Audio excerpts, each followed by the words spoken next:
চলতি ২০২৪-২৫ অর্থ বছরের মাঝপথে এসে শতাধিক পণ্য ও সেবার ওপর ভ্যাট এবং সম্পর্ক শুল্ক বাড়িয়েছে সরকার। তাতে দৈনন্দিন জীবনযাত্রার খরচে চাপে সাধারণ মানুষ। মূল্যবৃদ্ধির আশঙ্কা রয়েছে ওষুধ, এলপি গ্যাস, ফলের রস, ড্রিঙ্ক, বিস্কুট, চশমার ফ্রেম, সিগারেট সহ নানা পণ্যের। দর্শক, বিস্তারিত জানাতে যুক্ত হচ্ছেন আমাদের সহকর্মীরা। প্রথমেই যুক্ত হব চট্টগ্রামে, সেখানে আছেন সহকর্মী নয়ন বড়ুয়া। জয়, নিত্যপণ্যের বাজারে ভ্যাট বাড়ানোয় কি ধরনের প্রভাব দেখছেন জানাবেন।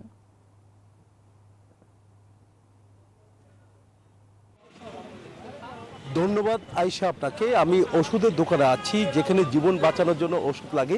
ঠিক এই ওষুধের উপরও কিন্তু আমরা দেখছি ভ্যাট বসানো হয়েছে। তার কারণে হু হু করে বাড়তে শুরু করেছে ওষুধের দাম, যেখানে গত বছরে ৮ থেকে ৯ দফা ওষুধের দাম বেড়েছে। যেখানে ৩ টাকার ওষুধ, সেই ওষুধ কিন্তু এখন বিক্রি হচ্ছে ১২ থেকে ১৩ টাকা পর্যন্ত।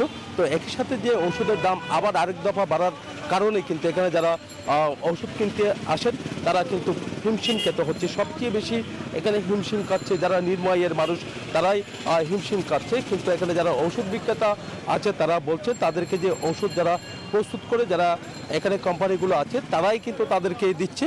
যে টাকা তাদেরকে বিক্রি করতে বলছে সেই টাকায় তারা বিক্রি করছে বলে আমাদেরকে জানিয়েছেন। আমরা একটু এখানে যারা আছেন, যারা ওষুধ কিনতে এসেছেন, তাদের সাথে আমরা কথা বলবো। আমরা একটু জানতে চাচ্ছি, ওষুধ তো সবাই কিনে, তাই না? ওষুধের দামটা কেমন? দাম আপনার 16 টাকা, 17 টাকা, 13 টাকা, 12 টাকা। জি, সব ওষুধ পাওয়া যায়। এখানে আরো না, এখানে যারা ওষুধ কিনে তাদের সাথে আমরা কথা বলার চেষ্টা করছি। যারা ওষুধ বিক্রি করে তাদের সাথে একটু জানতে চাচ্ছি, ওষুধের দাম যে হঠাৎ করে আবারও বেড়েছে না, এই পর্যন্ত কয় দফা বেড়েছে ওষুধের দাম? তো ইদানিং এই দফায় তো অনেক দাম বাড়ছে। এই 2024 সালে সর্বোচ্চ ওষুধের দাম বাড়ছে সব কোম্পানিরই বিভিন্ন হারে। এই যে এখন ভ্যাট যোগ হলো, ওষুধের দামটা আবারও বাড়তেছে। তো বিক্রি কেমন হয় আপনাদের? বিক্রি তো আগের মতোই, এখন ক্যাপিটাল বেশি কাটতেছে। বুঝতে পেরেছেন, যখন আসলে দাম বাড়ে তখন কিন্তু অনেকটা বিক্রিও কিন্তু তাদের কম বলে তারা মনে করছেন। এই ছিল আমার এখানকার সর্বশেষ। ফিরে যাচ্ছে, আমার সহকর্মী অপেক্ষা করছেন নরসিংদীতে হৃদয়ের কাছে।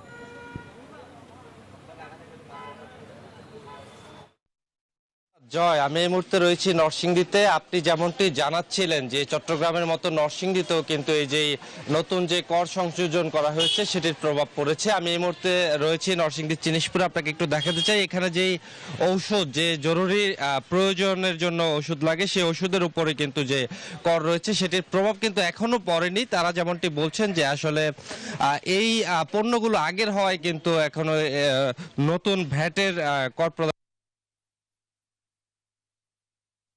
তখন কিন্তু নতুন করে ভ্যাট ট্যাক্স দিয়েই কিন্তু তারা নিয়ে আসবে, এমনটি আমাদেরকে বলছেন। আমরা যদি একজন ওনার সাথে কথা বলি, একটু যদি বলতেন যে আপনাদের কি কোনো প্রভাব পড়েছে কিনা নতুন ভ্যাট ট্যাক্স? জি, প্রভাব এখনো পড়ে নাই, তবে পড়বে মনে হয়।